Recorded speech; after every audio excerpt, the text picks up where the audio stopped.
Bonsoir les amis, bonsoir tout le monde, j'espère que vous allez bien, courage en tout cas avec les faits d'actualité et la Covid-19 qui nous pourrit la vie, allez j'espère que ça va quand même, courage et surtout prenez bien soin de vous et de vos proches, je le répète mais c'est très important. Cette vidéo, eh bien je la dédie à Raymond qui m'a laissé des messages, Raymond qui m'a posé également des questions.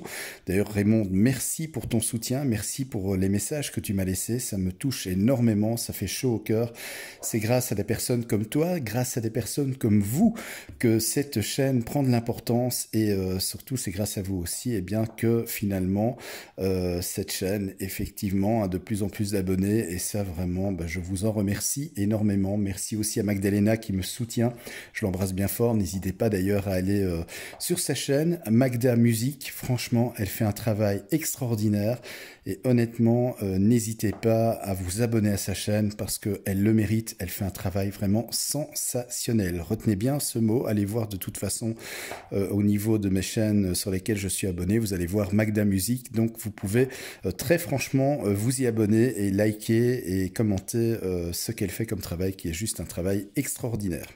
Alors Raymond, cette vidéo c'est pour toi, c'est pour que je puisse te répondre puisque tu m'as posé différentes questions, notamment sur la différence entre un disjoncteur magnétothermique unipolaire et un disjoncteur magnétothermique bipolaire. Alors, il faut savoir qu'en Belgique, on n'utilise que des bipolaires, c'est-à-dire que bipolaire, comme tu l'entends, il y a deux contacts en fait.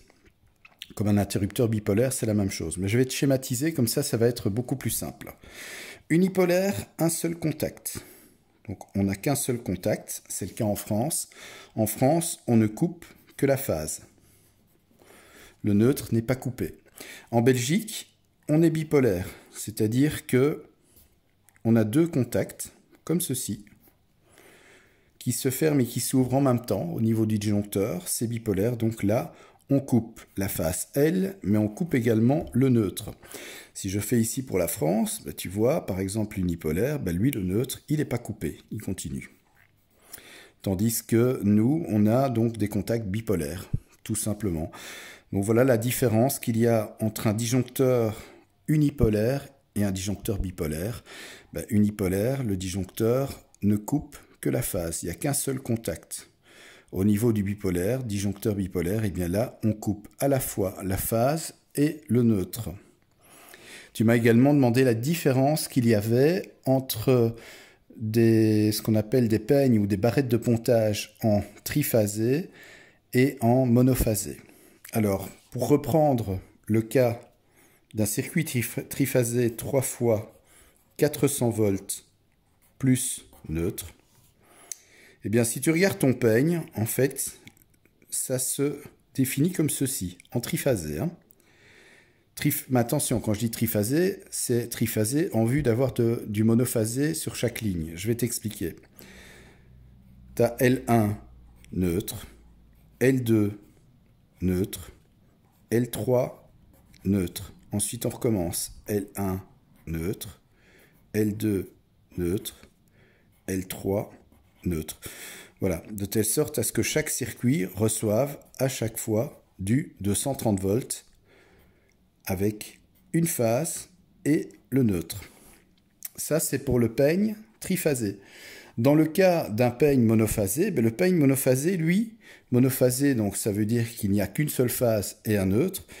Le peigne monophasé, donc si tu as 230 volts mono,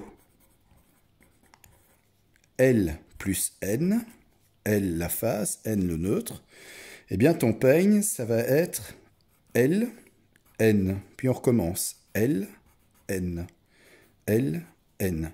Puisque tu n'as qu'une seule phase qui arrive et un neutre, à chaque fois c'est redistribué comme ceci, comme ceci, comme ça, comme ça, comme ça.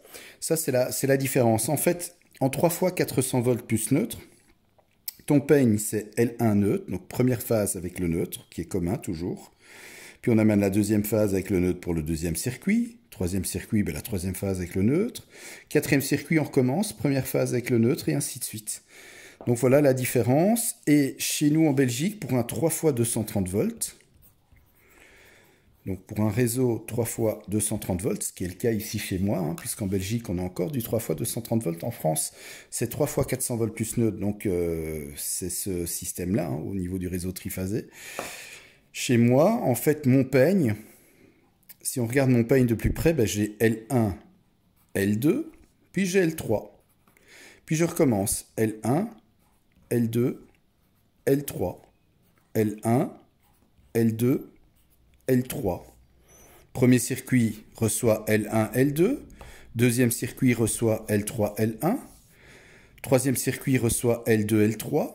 Ensuite, le quatrième circuit, ben, c'est L1 avec L2. Et ainsi de suite. Hein. Voilà, le dernier circuit, ben, c'est L3 avec L1. Et à chaque fois, j'ai du 230 volts, puisqu'en 3 fois 230 volts, on a du 230 volts entre phases.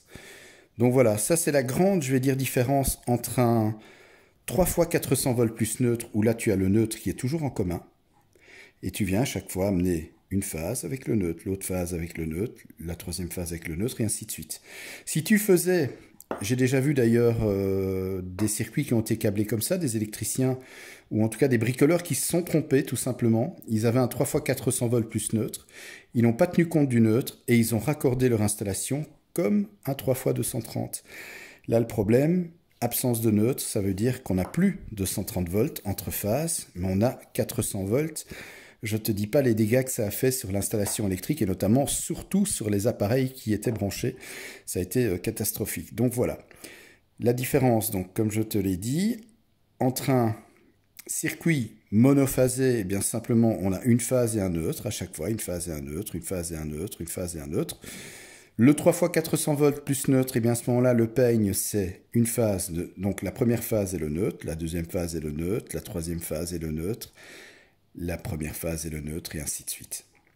En 3 fois 230 volts, comme on a 230 volts entre phases, entre le premier circuit, c'est entre la première et la deuxième phase, le deuxième circuit entre la troisième et la première phase, le troisième circuit entre la deuxième et la troisième phase, ensuite le quatrième circuit entre la première et la deuxième phase, on recommence à chaque fois. Donc voilà, j'espère que j'ai été assez clair dans mes explications. En tout cas, merci pour l'intérêt que tu portes à ma chaîne et à mon travail, ça fait super plaisir. Je te rappelle donc encore une fois la différence entre un disjoncteur donc unipolaire et bipolaire. Ben, le disjoncteur unipolaire, il n'y a qu'un seul contact, on ne coupe que la phase, le neutre n'est pas coupé, tandis que un disjoncteur bipolaire, eh bien, on coupe simultanément la phase et le neutre. Il n'y a plus un contact, mais il y a deux contacts. En fait, on peut dire qu'un disjoncteur bipolaire, eh bien, c'est deux disjoncteurs unipolaires. Si tu mets deux disjoncteurs unipolaires et qui fonctionnent en même temps, eh bien, tu as un disjoncteur bipolaire. Voilà, en tout cas Raymond, je t'embrasse bien fort, merci pour ton soutien, merci pour l'intérêt que tu portes à ma chaîne, merci à vous aussi qui vous intéressez à mon travail et qui franchement me laissez des messages absolument extraordinaires, vous êtes géniaux et c'est grâce à vous que cette chaîne évolue et franchement je vous embrasse très fort et il y aura encore d'autres vidéos que je vais faire dans les prochains jours. En tout cas, je vous souhaite une très très bonne semaine et une bonne soirée. Prenez bien soin de vous. Je vous embrasse.